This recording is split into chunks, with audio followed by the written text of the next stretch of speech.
નમસ્કાર વિદ્યાર્થી મિત્રો, આપ સૌને મારા સાદર પ્રણામ। આપ સૌનું ફરીથી હાર્દિક સ્વાગત છે। આપણે ધોરણ 12 એકાઉન્ટમાં બીજો ભાગ અને એમાં આપણે પહેલું પ્રકરણ શેર મૂડીના વ્યવહારો એની આપણે શરૂઆત કરી છે। તો અત્યારે આપણે થિયરિકલી એમાં જે કંઈ મુદ્દા છે એની આપણે ચર્ચા કરી રહ્યા છીએ અને પાઠ્યપુસ્તકને આધારે આપણે એને સમજી રહ્યા છીએ।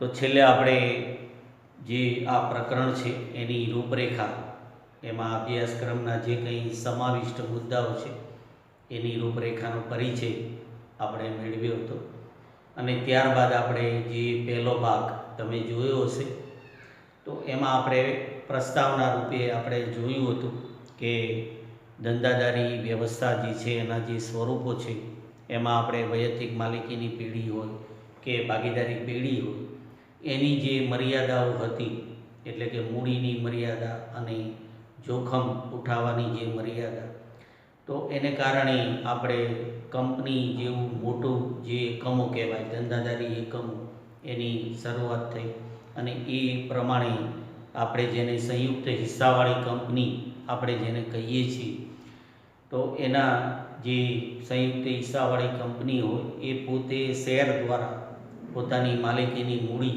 જે એકત્ર કરે છે, તો એ શેર મૂડીના વ્યવહારો જે છે એને લગતું આપણે આ પ્રકરણ છે। તો થિયરીમાં આપણે એની પ્રસ્તાવના છે, પછી આપણે શેર અને શેર મૂડી બંનેનો અર્થ આપણે સમજ્યા હતા। પછી શેરના જે પ્રકાર છે આપણે ઇક્વિટી શેર અને પ્રેફરન્સ શેર એની આપણે વાત કરી હતી।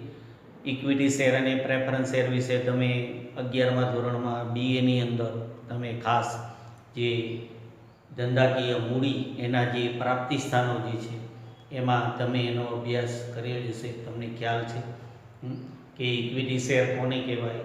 સંયુક્ત હિસ્સાવાળી કંપની હોય એમાં માલિકીની મૂડી મેળવવા માટે કંપની જે શેર બહાર પાડે છે તો એ ઇક્વિટી શેર એનો એક ભાગ ઇક્વિટી શેર ગણાય છે અને એ સામાન્ય શેર ઓર્ડિનરી શેર તરીકે પણ એને ઓળખવામાં આવે છે। એટલે ઇક્વિટી શેર ખરીદનારાઓ જે હોય છે કંપનીના સાચા માલિકો ગણાતા હોય છે, એ રીતે એને ઇક્વિટી શેર કહેવાય છે।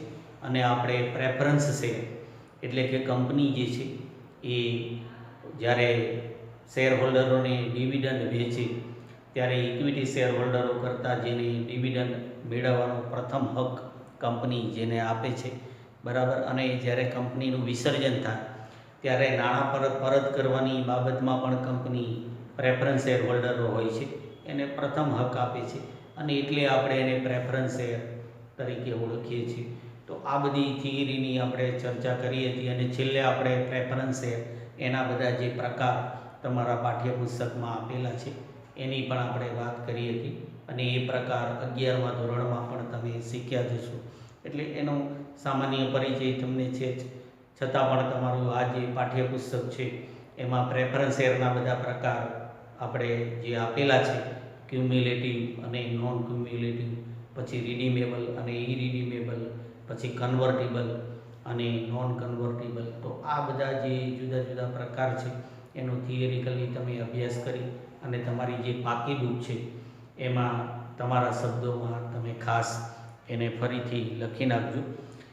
તો હવે આપણે આગળ જે થિયરીમાં તમે જોશો તો આપણે જે રૂપરેખાના મુદ્દાઓ લખ્યા હતા એમાં આપણે શેર મૂડી જે છે એનું વર્ગીકરણ, જે કંપની શેર મૂડી જે બહાર પાડે છે એટલે કંપનીની જે માલિકીની જે મૂડી હોય છે એને આપણે શેર મૂડી તરીકે ઓળખીએ છીએ।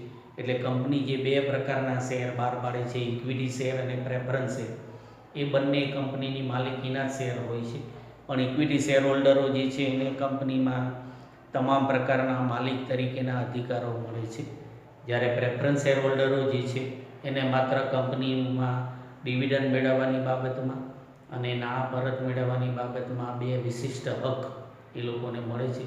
એ રીતે ઇક્વિટી શેર અને પ્રેફરન્સ શેર બંનેનો તફાવત પણ પાઠ્યપુસ્તકમાં છે, એની પણ આપણે આગળ વાત કરી જ હતી। તો હવે આપણે આગળ શેર મૂડીનું જે વર્ગીકરણ છે એ તમારા પાઠ્યપુસ્તકમાં પેજ નંબર 5 ઉપર આપેલું છે. તો એને આપણે ટૂંકમાં સમજીએ અને એ પ્રમાણે તમારી પાકી બુકમાં તમે એને લખજો.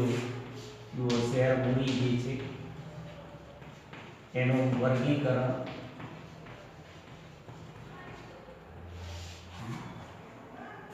એટલે કે શેર મૂડી જે છે એનું સ્વરૂપ, જુદું જુદું સ્વરૂપ જે છે.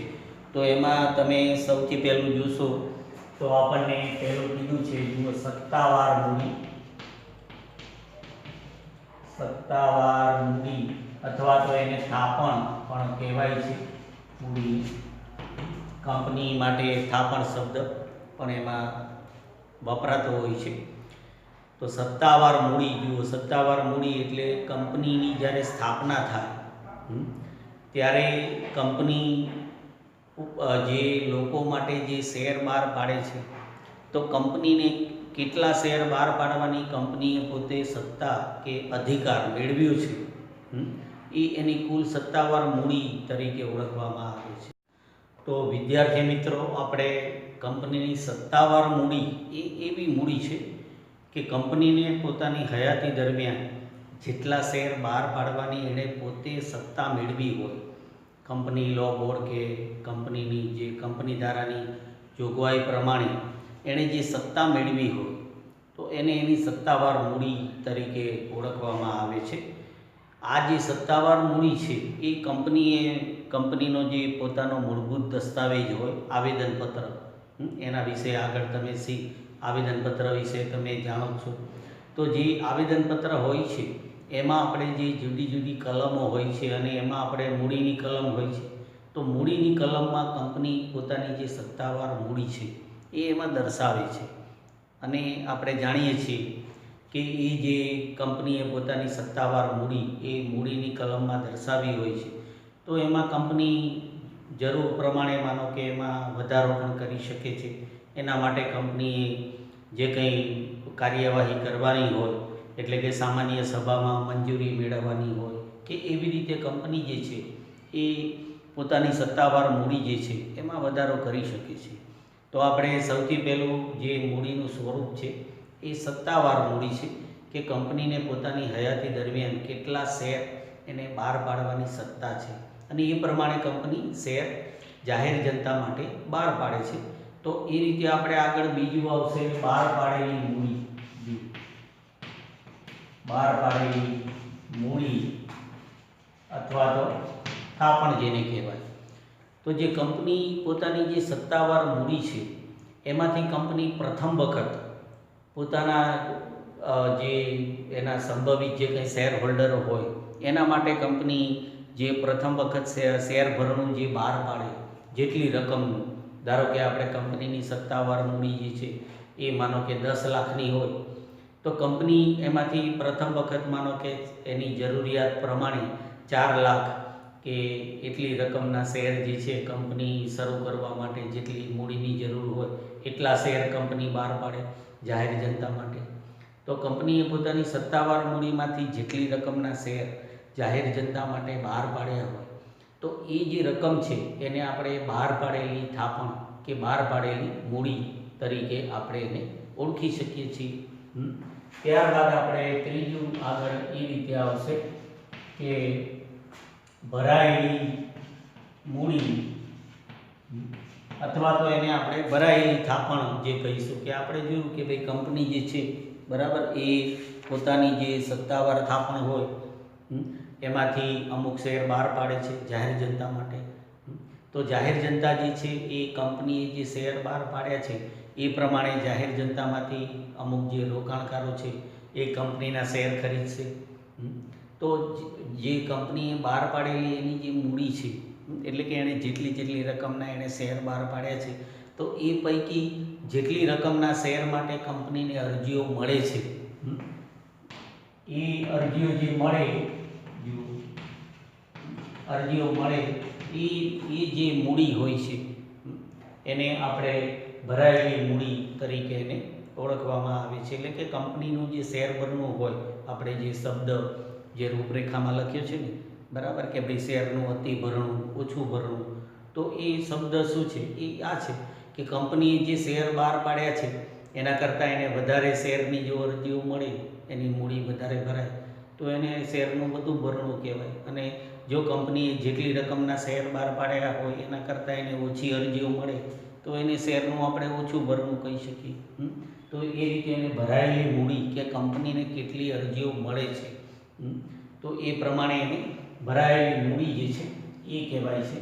પછી કંપનીને જે અરજીઓ મળે છે, બરાબર, એ પ્રમાણે લોકો જે છે એ શેરની રકમ જે ભરતા હોય છે એટલે એને ભરપાઈ થયેલી મૂડી તરીકે ઓળખવામાં આવે છે. જો ભરપાઈ થયેલી થાપણ એટલે કંપનીને જે અરજીઓ મળી છે એ પ્રમાણે શેર હોલ્ડરોએ જે રકમ ભરી હોય તો એ પ્રમાણે એને ભરપાઈ થયેલી મૂડી તરીકે પણ ઓળખવામાં આવે છે. તો એ કંપનીએ જે રકમ મંગાવી હોય તો એ મંગાવેલી મૂડી હોય એ પ્રમાણે લોકો ભરે તો એને મંગાવેલી મૂડી તરીકે પણ આપણે ઓળખી શકીએ છીએ.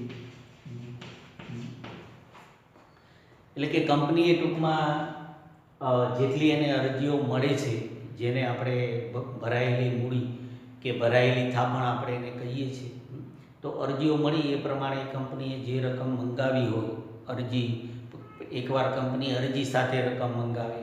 ઘણી કંપનીઓ શું કરે કે અરજી વખતે પૂરેપૂરી રકમ મંગાવી લે તો મંગાવેલી જે મૂડી છે અથવા તો ભરપાઈ થયેલી જે મૂડી છે એ પૂરેપૂરી મૂડી ગણાય, બરાબર. પછી ઘણીવાર કંપની શેરની જે દાર્શનિક કિંમત હોય એના કરતાં કંપની અમુક રકમ મંગાવે એના 25% કે એટલી રકમ, તો એ રીતે પ્રમાણસર રકમ જે છે એ કંપની માટે ભરાયેલી ભરપાઈ થયેલી મૂડી કે ભરાયેલી મૂડી મંગાવેલી જે મૂડી હતી એ પ્રમાણે જે મૂડી એને મળી એ ગણાય. તો એ રીતે શેર મૂડીનું આપણે વર્ગીકરણ જે છે એ થતું હોય છે. પછી આપણે નહીં મંગાવેલી મૂડી એમ પણ કહી શકીએ. નહીં મંગાવેલી મૂડી એટલે જેમ આપણે વાત કરી કે કંપની શેરની જે દાર્શનિક કિંમત હોય એની અંશતઃ રકમ જો કંપની મંગાવે, ધારો કે આપણે 10 રૂપિયાનો કંપનીનો શેર હોય અને કંપનીએ કુલ જુદા જુદા હપ્તામાં કે એવી રીતે માનો કે કંપની જે છે એણે 10 રૂપિયાનો શેર હોય એમાંથી કંપનીએ માનો કે 7 રૂપિયા મંગાવ્યા હોય અને હજી 3 રૂપિયા મંગાવવાના બાકી હોય તો એ શું છે, એ નહીં મંગાવેલી મૂડી જે છે એ કહેવાય. અને કંપની જે છે એ પોતાની જરૂરિયાત પ્રમાણે એ રકમ પછી એને મંગાવે. જ્યારે એને મૂડીની વધારે જરૂર લાગે તો જે 3 રૂપિયા બાકી છે એ કંપની મંગાવી શકે. તો જે મંગાવવાની જે મૂડી, નહીં મંગાવેલી મૂડી કે જે મંગાવવાની બાકી છે એવી જે મૂડી હોય તો એને આપણે નહીં મંગાવેલી મૂડી પણ આપણે કહી શકીએ. તો આ રીતે આપણે જે મૂડીનું જે વર્ગીકરણ છે, જો કંપની પોતાની સત્તાવાર જે મૂડી હોય એમાંથી અમુક રકમના શેર જે બહાર પાડે એને બહાર પાડેલી થાપણ કહેવાય. પછી બહાર પાડેલી જે થાપણ છે એમાંથી કંપનીને જેટલી રકમના શેર માટે અરજીઓ મળે એને ભરાયેલી મૂડી કે ભરાયેલી થાપણ કહેવાય. ત્યારબાદ કંપની જે અરજીઓ મળી છે એ પ્રમાણે કંપનીએ જે રકમ મંગાવી હોય શેર હોલ્ડરો પાસેથી તો એને મંગાવેલી મૂડી એને આપણે કહી શકીએ. મંગાવેલી મૂડીમાં જે મંગાવી છે કંપની એમાંથી અમુક જે શેર હોલ્ડરો છે એ માનો કે જે રકમ ભરે એ પ્રમાણે એ ભરપાઈ થયેલી મૂડી આપણે એને કહી શકીએ. જે રકમ કંપનીએ મંગાવવાની બાકી હોય એને આપણે નહીં મંગાવેલી મૂડી તરીકે ઓળખી શકીએ. અને છેલ્લે પછી આપણે અનામત મૂડી કે અનામત થાપણ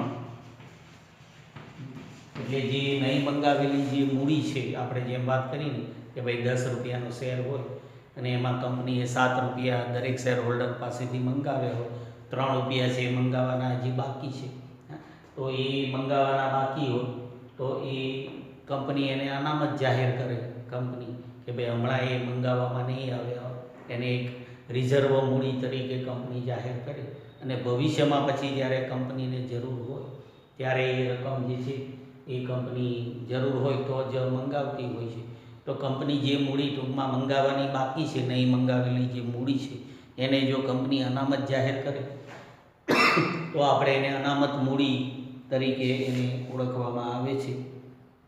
તો આ રીતે આપણે કંપનીની જે મૂડી હોય છે એનું આપણે જુદું જુદું એક પ્રકારનું સ્વરૂપ કે એનું વર્ગીકરણ જે છે એને આપણે સમજ્યા.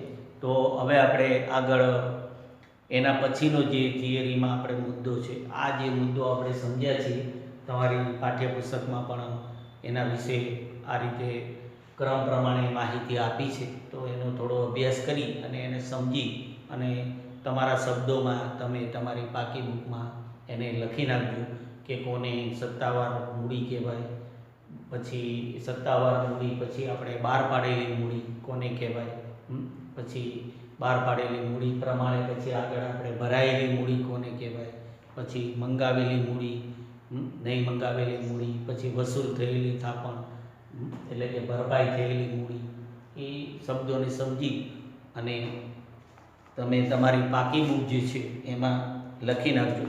ત્યાર પછી આપણે થિયરીમાં જો જોઈએ તો ઇક્વિટી શેર જે કંપની બહાર પાડે છે તો એના જે તબક્કાઓ છે તો એને આપણે થિયરિકલી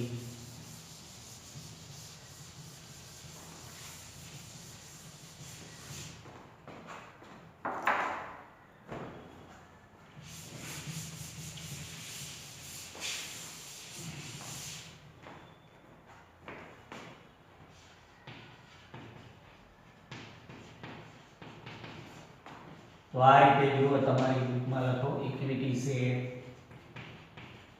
બહાર પાડવાના તબક્કા જે છે. તો વિદ્યાર્થી મિત્રો, આ જે આપણે મુદ્દો છે થિયરીનો, તમારું જે પાઠ્યપુસ્તક છે જુઓ, એમાં પેજ નંબર 6 ઉપર તમને એની માહિતી જે છે એ આપી છે. ઇક્વિટી શેર જે છે એના બહાર પાડવાના તબક્કાઓ જે છે, એટલે કંપની જે સંયુક્ત હિસ્સાવાળી કંપની હોય છે એ જે ઇક્વિટી શેર બહાર પાડે છે તો એણે કંપની ધારાની જે કંઈ જોગવાઈઓ હોય કે કંપની લો બોર્ડની જે કંઈ જોગવાઈઓ હોય એનું પાલન કરી અને એક શેર બહાર પાડવાની એક વિધિમાંથી એ કંપની પોતે પસાર થાય છે. તો એ પ્રમાણે આપણે એના જે તબક્કાઓ છે જુઓ, એમાં સૌથી પહેલું આપણને કીધું છે કે કંપની જે શેર બહાર પાડે, બરાબર, એની આખી જે પ્રક્રિયા હોય છે તો એને શેર ભરણું તરીકે એને ઓળખવામાં આવે છે. આપણે એને અંગ્રેજીમાં એને પબ્લિક ઇસ્યુ કહેવાય છે. તો એ સૌથી પહેલું આપણે શેર ભરણા માટે કંપની જે મંજૂરી મેળવે એ બાબત આવશે. તો શેર ભરણા માટેની મંજૂરી મેળવવી જે છે, તો કંપનીએ પોતે શેર બહાર પાડવા માટે સૌપ્રથમ તો કંપની પોતાનું જે શેર ભરણું હોય છે એ બહાર પાડવા માટે કંપની કાયદેસર રીતે એની મંજૂરી મેળવે છે. આપણે આગળ આપણે વાત કરી કે આપણા ભારત દેશમાં જે 1956નો જે કંપની ધારો છે, બરાબર, તો એ પ્રમાણે જે આપણે જે નવો કાયદો અત્યારે આપણે અમલમાં છે 2013નો કાયદો, પણ સરકારે આપણે તમારે પાઠ્યપુસ્તકમાં તમે જોશો તો એમાં કીધું છે કે ભારત સરકાર જે છે એણે ઈસવીસન 1991ની અંદર જે આપણે જે પહેલાં જે કંપનીઓ હતી 1991 પહેલાં જે કંપનીઓ જ્યારે એણે શેર ભરણું બહાર પાડવું હોય તો એણે ભારત સરકારે જે છે એની મંજૂરી લેવી પડતી. એટલે કે કેપિટલ ઇસ્યુ એક્ટ નામનો એક કાયદો ત્યારે હતો, બરાબર. તો એ 1947નો એક કાયદો હતો આપણા ભારત દેશમાં કે કોઈ પણ કંપની હોય એણે જો શેર ભરણું બહાર પાડવું હોય તો એણે ભારત સરકારની મંજૂરી લેવી પડે. એટલે 1947નો એ જે કાયદો હતો કેપિટલ ઇસ્યુ એક્ટ, એ ભારત સરકારે 1991 જે છે એમાં રદ કર્યો.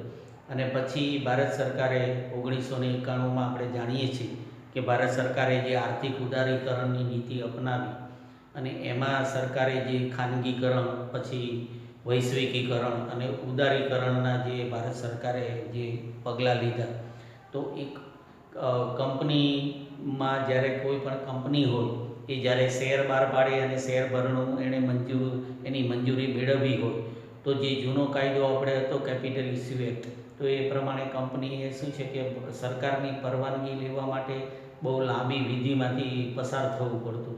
ઘણા બધા દસ્તાવેજો અને પ્રમાણપત્રોને આ બધું તૈયાર કરવું પડતું. એટલે સરકારે જે ઉદારીકરણની નીતિ અપનાવી તો એના ભાગરૂપે સરકારે 1991 જે છે એમાં જે કેપિટલ ઇસ્યુ એક્ટ હતો 1947 એને સરકારે રદ કર્યો અને એની જગ્યાએ સરકારે સેબી નામની જે સંસ્થા છે SEBI એટલે કે security and exchange board of India એનું આખું એવું નામ છે. તો ભારત સરકારે 1991માં જે ઉદારીકરણની નીતિ અપનાવી અને એના ભાગરૂપે સરકારે સેબીની સ્થાપના કરી અને એ અત્યારે કોઈ જે નવી કંપનીઓ છે જે શેર બહાર પાડે છે તો એ નવી કંપનીઓએ હવે શેર બહાર પાડવા માટે સેબી જે છે એમાં એની મંજૂરી મેળવવી પડે છે. તો આ એક મુદ્દો આપણે શેર ભરણા માટેની મંજૂરી મેળવવી તો એ સેબી જે છે સંસ્થા તો એની પાસેથી પહેલાં મંજૂરી જે છે એ મેળવવામાં આવે છે શેર બહાર પાડવા. તો વિદ્યાર્થી મિત્રો, આજે આપણે કંપની જે શેર મૂડી બહાર પાડે છે એના જે તબક્કાઓ છે એનો પ્રથમ તબક્કો એટલે કે શેર મૂડી બહાર પાડવાની મંજૂરી જે કંપનીઓ સેબી પાસેથી મેળવે છે તો એને આપણે સમજ્યા છીએ. એના પછીના જે બાકીના જે કંઈ તબક્કાઓ છે એ આપણે ફરી મળીશું ત્યારે આપણે આગળ પછી એને સમજીશું. પણ આજે આપણે જે કંઈ સમજ્યા છીએ એને તમારી પાકી બુકમાં સરસ રીતે તમારું જે પાઠ્યપુસ્તક છે એના આધારે આપણે જે થિયરી શેર મૂડીનું વર્ગીકરણ આપણે જોયું તો એના વિશે અને શેર બહાર પાડવાનો આ જે તબક્કાઓ છે તો એની જે આપણે વાત કરી તો એ સરસ રીતે તમારી પાકી બુક છે એમાં લખી નાખજો. ફરી આપણે મળીએ ત્યારે આગળ જે થિયરી છે એની આપણે ચર્ચા કરીશું. તો આજે આપણે છૂટા પડીએ છીએ. અસ્તુ, આભાર, ધન્યવાદ અને વંદે માતરમ.